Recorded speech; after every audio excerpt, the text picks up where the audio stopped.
Hello, my name is Andrew Keene. Welcome to Keene on America, the daily show about everything that matters, with the world's leading commentators and thinkers.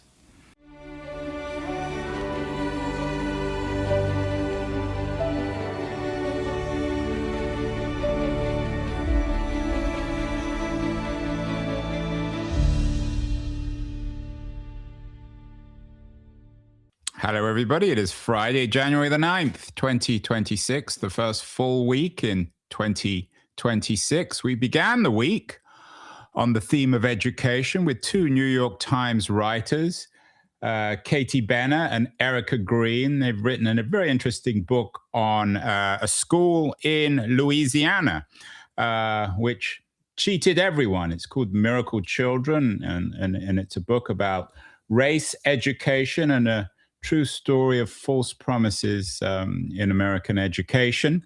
And we're ending on a similar theme, although a different kind of perspective. We're ending this week talking once again about American education, but rather than its problems, its promise. My guest today is James Traub, another New York Times, longtime New York Times writer, scholar, thinker on democracy. He has a new book out. It's called Cradle of Citizenship, How Schools Can Help Save Our Democracy. James is joining us from Paris. But James, you spent, a year in American schools to research this book? Is that fair? Yeah, probably a little bit more than that, Andrew. But basically, I started in the beginning of the 2023-2024 school year and ended at the end, and then did a little bit more after that. And my criteria was I only went to public schools. I tried to go to schools at all levels, though most of the schools I went to were high schools, and I tried to go to a lot of different places. Your background is as a writer. You're from quite a privileged New York family. You went to the top universities. You've worked in the top institutions. What was your experience in these schools? Did it conform to what you expected? I'm sorry, you mean my experience in the schools that I saw? Yeah, in this year. I mean, my question is, as someone who personally experienced the best of American education and in some ways reflects the best of it, what was your experience in this year travel, or this more than year travel? Was it what you expected? Was it better, worse, different?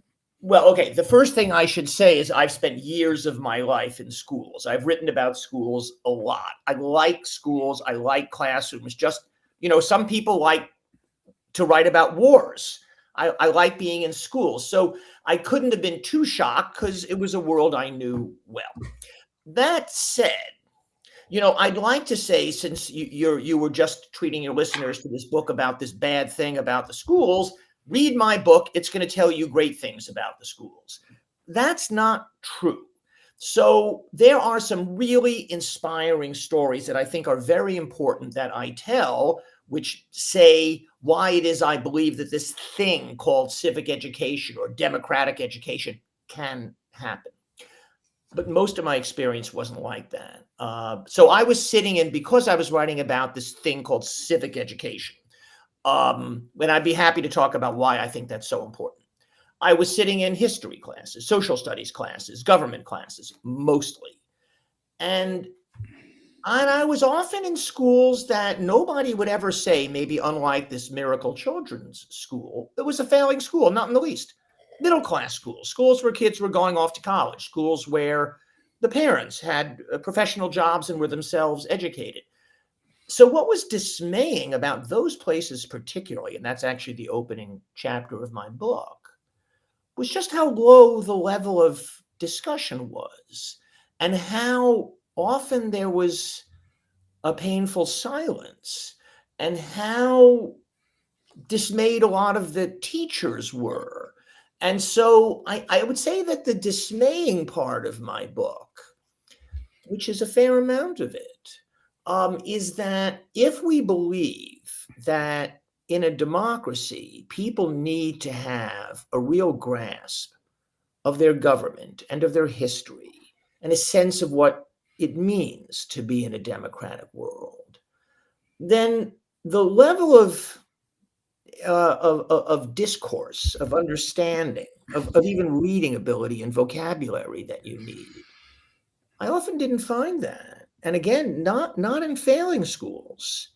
And the failing schools were painful. And to be fair, I don't want to turn this into a conversation about the T.M. Landry School in Louisiana, but this is a school which overproduced black kids to go to top universities by bullying them and misrepresenting their qualifications. So it's different. But your point is well taken, James. You wrote an interesting New York Times op-ed last year talking about this, and I'm quoting you. In my experience, teachers typically accommodate students' short attention spans by assigning very brief excerpts from texts and showing videos in class. I have to say, not that I've done your year in American schools, that this doesn't surprise me. It's exactly what I expected. What surprised you about this year you spent? Because I think most of our viewers and listeners won't be particularly surprised by that. Okay, so it's the good thing that's surprising, okay? And so I'm happy to talk about this. But what's surprising about the good thing I'm going to tell you is that for a person like me, who regards himself as a basically left of center liberal person, the good thing is something most people would regard as conservative or traditional. And I think that I am very far from unusual in being a person who is politically liberal but educationally traditional. I've turned out whenever I talk about this with my friends, they say that's just like me. So I went without having strong prior expectations very early on in my time. I went to and spent a week at what was called a classical school. And the word classical school is not a kind of technical term. It's a term of art. A school chooses to call itself that. And there probably are 250,000 kids in America going to a place that calls itself a classical school. And you would only know about it if you lived in the red part of America, because there aren't very many of them in the blue part of America, which I think is too bad. So classical schools, among other things, teach the classics. You learn Latin, you read Homer, but you also, and I think probably even more importantly, read books from the time that you're very young. What is traditional about it are the expectations of children. A part of those expectations are behavioral. Normally in a classical school, you wear a uniform, and there's a lot of emphasis on behavior in a way that I recognize a lot of kids wouldn't accept. I mean, it's for certain kind of kids maybe and not others. But why for certain? I mean, shouldn't all kids be disciplined? Shouldn't all kids learn, James? What do you mean? No. Let me clarify that. What I'm saying is the part of that is pedagogical, is for all kids. The part of it that's behavioral, I don't know. America's a gigantically diverse country, and I don't think that there's one form of school that fits everybody. But there are basic pedagogical principles about how kids learn that should apply to everybody. And so, you mentioned before that you're not surprised to hear about the low expectations that schools have for kids. That's what I found. I wasn't surprised by that either. But when you give kids higher expectations, and when you demand something of them personally, I mean, these schools, these classical schools, also have a classical sense of what education is for.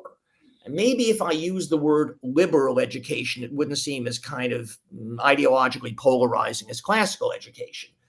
By liberal education, I mean learning great ideas, reading great books, thinking about important thoughts. The school that I went to for the first week, which was in a suburb of Dallas and not a particularly wealthy one, a place called Louisville, Texas, they will say, what is our goal? Our goal is to help kids approach the ideas of truth, beauty, and goodness. We won't tell them what those things are. We may have our own view. We won't tell them, but we think that's what it means to be an educated person. Well, that does sound very old school.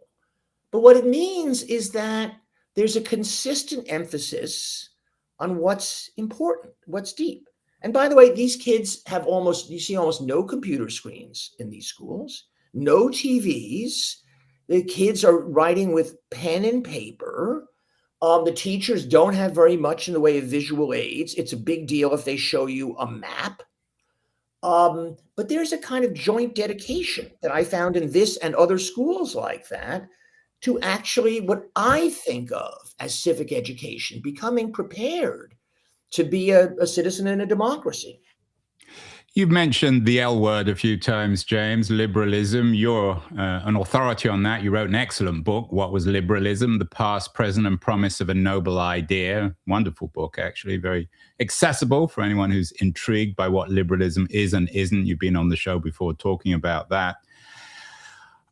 Is this book, this new book, James, perhaps an implicit critique of relativistic liberalism, suggesting that, or relativistic left liberalism, suggesting that education has to have some sort of ontological foundations? There needs to be certain truths established in the classroom if you're going to get anywhere, and that perhaps one problem with American education is it's been mired in this cultural and political relativism, that there's no truths, everyone can choose their own version of what they want to study and how they want to study it?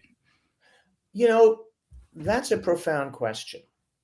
And I think maybe I would give you a slightly different answer. So one of the minor heroes of my book is a guy named Roosevelt Montaz, who used to run the core education program at Columbia and now runs the Institute on Civic Education at Bard. And the way Roosevelt would answer that is he would say, the purpose of this thing that he calls a liberal education, he's also a big fan of classical schools, is not to tell you what these timeless truths are. No, it's to equip you to be able to think your way through for yourself what these questions are. It's to allow you as an individual to come to individual answers, but to these very profound questions. These are the questions that each of us needs to be thinking about. No, it's these. Look, these are not parochial schools that say, here is the truth. We are handing the truth to you. I bet there are lots of classical schools that are like that. I didn't go to them. And if people criticize, people say, I've been to such schools and they are imposing a truth on you, I wouldn't be surprised. But the ones I went to, I think maybe I went to 4 or 5 different ones over the course of the year. They weren't like that at all. You know, for example, in this Louisville school, I knew from talking to the teachers that most of them were politically conservative. But I never once in a classroom, and this is over many, many hours, heard any of them say anything that would have led a kid to think, oh, my teacher thinks here's the truth about, Joe Biden or Donald Trump or abortion or anything. They believed, and I think, by the way, this is something that all the teachers I met, with a few exceptions, believe, that it's their responsibility to allow a child, to help a child think through hard questions. I would say that was true even in a lot of the not great schools I went to. I don't think there's a lot of propaganda out there. And no, I don't think the purpose of a classical school is to give you a kind of ontological structure. It's to give you a cognitive structure. You wrote an interesting op-ed, as I said, last November, suggesting that maybe all Americans should take Donald Trump's citizenship test. And I think it's an interesting idea. Are the Trump people onto something here? Maybe not so much with their citizen test, but with their focus on education and learning about America. I'm not suggesting that you've suddenly overnight become a MAGA person, because that would be slightly absurd and really not the point anyway. But might we acknowledge, we progressives, that the issues they bring up about knowing about what it means to be an American are important? So let me give you a qualified answer, though I'll start by giving you a qualified yes. The qualified yes is part of the fight in schools. For example, whenever, or in states that are purple, like I have a whole chapter about Virginia, when they have fights over what should the state standards be, part of that fight is a classic red-blue fight, where the conservatives are saying we have to have patriotic education, and the progressives are saying we have to learn about every different ethnic group.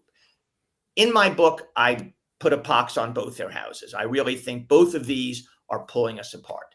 But there is also a pedagogical debate about how kids learn. And this is very much part of my book.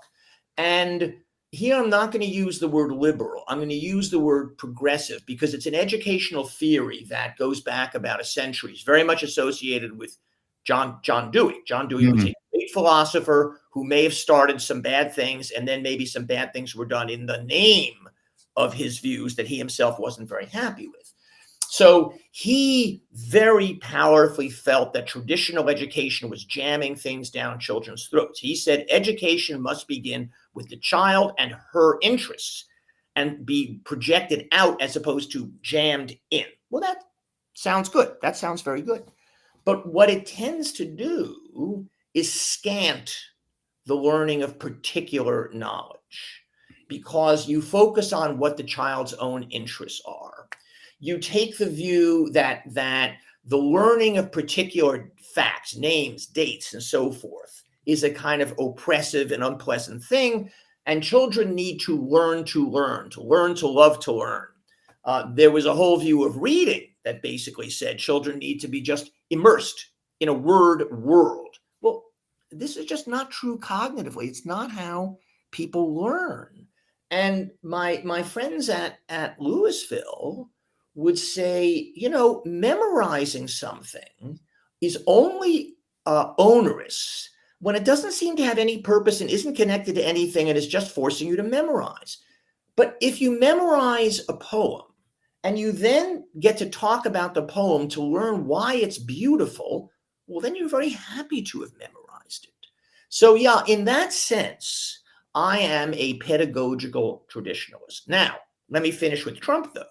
Because what Trump is going to be doing over the course of this year, we're a little too preoccupied with Venezuela right now, so we haven't heard about it, but we will, is using the 250th anniversary of the independence of the country to impose a certain view. Yeah, and this is his 1776 report, right? Right. So this is not such a well-known document, but in my world, it is. The 1776 document was ordered up by Trump as a response to the 1619 project, this thing that the New York Times Magazine published in 2019. Right, very controversial and influential. So more New York Times. It's either Trump or the New York Times, James. Yeah, so I have a whole chapter where I say they're both wrong. And so these are two different accounts of America. And in my opinion, having read all of this material, I think very carefully, they both strike me as what historians call presentism, which is when you think about the past with the motive of justifying a view in the present. So if you think that America is an incurably racist society, then you go back in history and you say, you know what? The reason why the Revolutionary War was fought was to preserve slavery. You say Abraham Lincoln was fundamentally a racist and he was forced by circumstances to do what was contrary to his nature. Well, those things just aren't true. Similarly, the 1776 project has, for example, a passage about the progressives like John Dewey, which makes them sound like fascists. Basically, they see progressivism as a form of totalitarianism, which is wacky. This is the 1776, right? So they're both polemical accounts of American history, and I regret this polarization. It always seems as if race is central to this. Obviously, America's original sin. I don't want to get into the subject of race in this interview, James. You know more about it than I do. But if slavery hadn't existed, if we didn't have this terrible legacy of slavery and then racism and Jim Crow and all the rest of it in the United States, do you think this issue would be easier about how to educate American kids to get somehow beyond both the 1619 project and Trump's new 1776 report? When you see all these controversies, are there ever controversies where race isn't central when it comes to education in America? Yeah, sometimes sex is. It's race or sex. It's the sex. It's a bizarre counterfactual. But, here I am in Europe.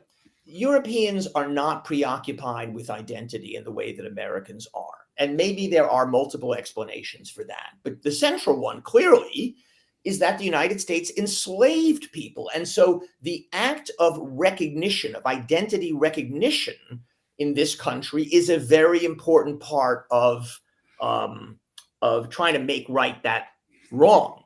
And that has launched us into an identitarian world. So that, for example, to go back to my Virginia story, where they're having this debate about what should be our state standards, the parents who get up to complain, I've read these standards and I don't like them. Why? Because I am a Sikh and there's nothing about the Sikhs in your story.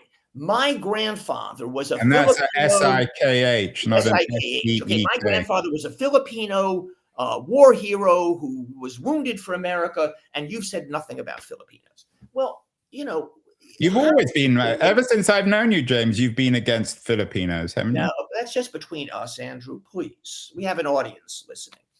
So how are you going to tell a story about America? How are you going to even imagine that there is a narrative about America in which somehow, somewhere we can all find ourselves, if we think about it in such identitarian terms? And so, I would say we now have a right-wing and a left-wing version of this. The right-wing version of this is J.D. Vance, saying that there are really American Americans, which is to say white Christians who have been here forever, and then there are not so American Americans, which is all the rest of us. That's including his wife. Well, the wife, he's hoping she'll convert, though I don't see how you convert from being dark-skinned to white-skinned. Michael Jackson. So that's the right-wing version. The left-wing version is what it means to be me is to be my particular ethnicity. And that's really to understand a lot of this stuff, we have to go back to your book, What Was Liberalism, or what is liberalism, and what liberalism will be? Well, yeah. But then you might, when we all know about this famous essay Francis Fukuyama wrote, The End of History in 1989, where he said, the ideological battle's been fought, liberal democracy won, nothing else is going to replace it. Well, one of the things that, in fact, is replacing it is nationalism. He wasn't counting on that, but we now live in this nationalist world. And in our case, in the United States, that takes the J.D. Vance white Christian supremacist form. In Hungary, it takes the form of Viktor Orban saying, I represent all Hungarians, even if they live in Romania or Bulgaria. It's Hungarian ethnicity that matters. In India, it's Hindu nationalism. Well, that is the thing that is liberal democracy is being profoundly challenged by. Speaking of Virginia, your book, I know you're doing a talk at Monticello, Thomas Jefferson's home. As it happens, tomorrow I'm doing a show with Andrew Burstein, who has a new book out on being Thomas Jefferson, an intimate history. I'm not sure if we need another book on Jefferson, but if anyone's going to write always will. Yeah, if anyone's going to write it, it's Burstein. I was at Monticello last year, and it's a remarkable experience, and it somehow seems to me, at least, James, to capture all the contradictions, the hypocrisy of Thomas Jefferson. On the one hand, he was a slave owner. On the other hand, he was supposedly an enlightened man. How important is the physical experience of visiting Monticello or Gettysburg or any of the other great sites of American democracy, warts and all? So, now we're talking about civic education in a very practical, real world sense. And I think, this is not that many high school students maybe are going to be able to visit Monticello if they don't happen to, live in Virginia. And of course, my book is about the form of civic education that happens in public school. But civic education in a democracy, that's our lives. And, going to places like that is really important. Of course, I've been to Monticello as well. I've been to a bunch of presidents' homes. Um, but also the movies and popular culture are an important form of civic education. And I suppose you could say that when America was a more unified country, the movies that people went to, they were patriotic in a very straightforward way. And they probably were kind of homogenizing because they had the same values in every, Jimmy Stewart or Henry Fonda movie. We don't live in that world anymore. But we don't have any Jamie Stewarts anymore now. we don't want to. Well, We don't it's interesting want to. that Tom now Hanks. the Hanks American male movie star is Timothy Chalamet. Chalamet is a very different version of what it means to be American.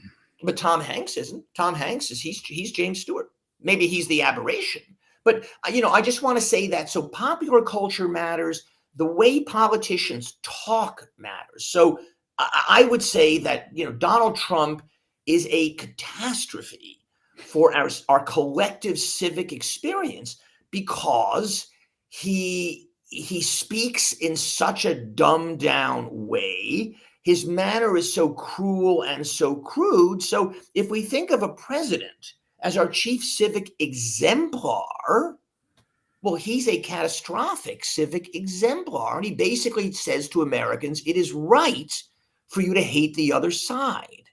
Well, what is that? I mean, what's that going to do to the country? How then would you, given your focus on civic education and you believe that schools can help save our democracy, it's unavoidable not to bring Trump into the classroom. What should a good teacher do when it comes to educating the kids in their classroom about Trump himself without turning him into the devil or idealizing him? Should teachers be bringing contemporary politics into the classroom when it comes to citizenship? I mean, it's unavoidable, isn't it, James? But it's a really interesting question because, of course, in most of the schools I went to, the teachers would say, thank God we've got current events. It's the one thing kids care about, and that's how I can hook kids. But, if I had to choose between too much current events and too much history, I know I would choose too much history. Because I feel like what I would like schools to do is to equip kids to be able to think intelligently about current events. And you don't do that necessarily by current events. You do that by history and philosophy and government. And so, yes, Donald Trump is inevitable. If, for example, in these classical schools I went to, they said almost nothing about current events. And in other in some of the bad classes I went to, I was very struck by how conversations would kind of lollygag along when they were about the texts under discussion. And they would only get going if somebody said some hot button thing. And then the kids, of course, all had opinions about that. And so you would have a conversation, but it wasn't actually a conversation about the material. And maybe it wasn't even a conversation that would, promote a deeper understanding, because it was just, this is what I think, this is what I think. And that may not be so helpful. You looked at this with a great deal of care. One of the, if it's an organization or an arrangement, organization, educating for American democracy. Tell me a little bit about that and why it's important in your narrative and maybe for improving American education. So this was a really high-minded, really thoughtful attempt to bring together people from different ideological camps and design something that would be like a curriculum or a course of study in American history and government. And so even though the people who first formed it were kind of your basic blue state types from Tufts and Harvard and whatnot, they very quickly brought in conservatives, not like super right MAGA conservatives, just academic, intellectual conservatives. And they spent a year trying to come up with something. And they quickly ran into the problem everyone runs into, that if you try to prescribe a curriculum, you should read these people and not those people. Well, then you come up against all these ideological problems.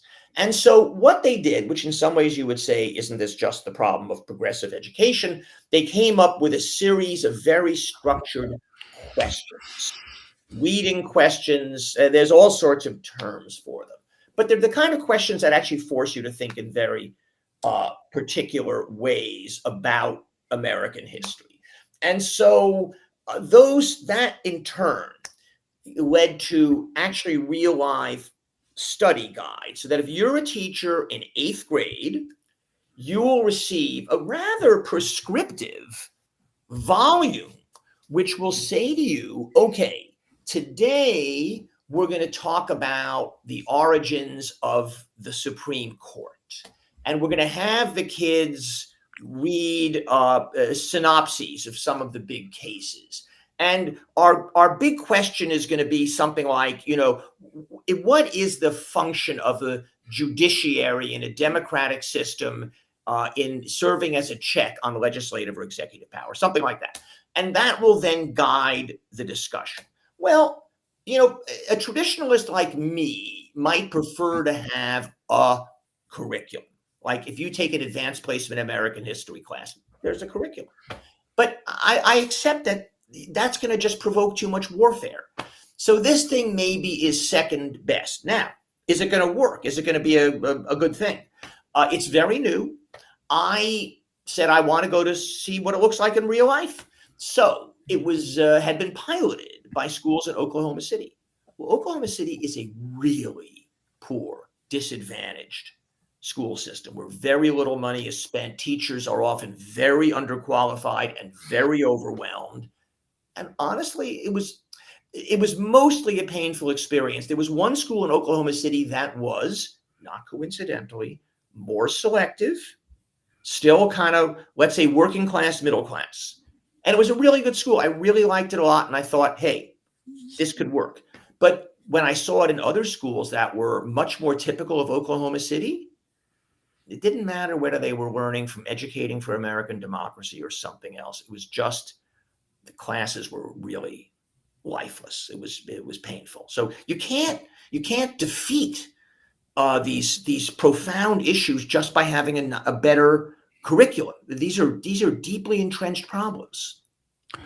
And let's end on the deepest of all the entrenched problems, the issue of democracy. The subtitle of your new book, The Cradle of Citizenship, is How Schools Can Help Save Our Democracy. We've done many, many shows, James, including with you on the current state of American democracy, which I think everyone agrees isn't great. Two final questions. Is one of the reasons why American democracy is in a rather in poor shape at the moment because of this crisis of education? And secondly, is it a way out? I mean, if we can do some of the things that you suggest in this book, can American democracy be strengthened simply by improving the citizenship piece of American schools when it comes to education? Andrew, I think I would say no to the first and a qualified yes to the second. That is, the first question was, is this the problem? And as I point out, when people first started looking at standardized tests 40 years ago, when nobody was worried about American democracy, kids didn't know, what century the Civil War was fought in. Kids who were taking American history classes. So this problem has been around for a long time. Our democracy was not in trouble 40 years ago. It is today. Ergo, this is not the cause.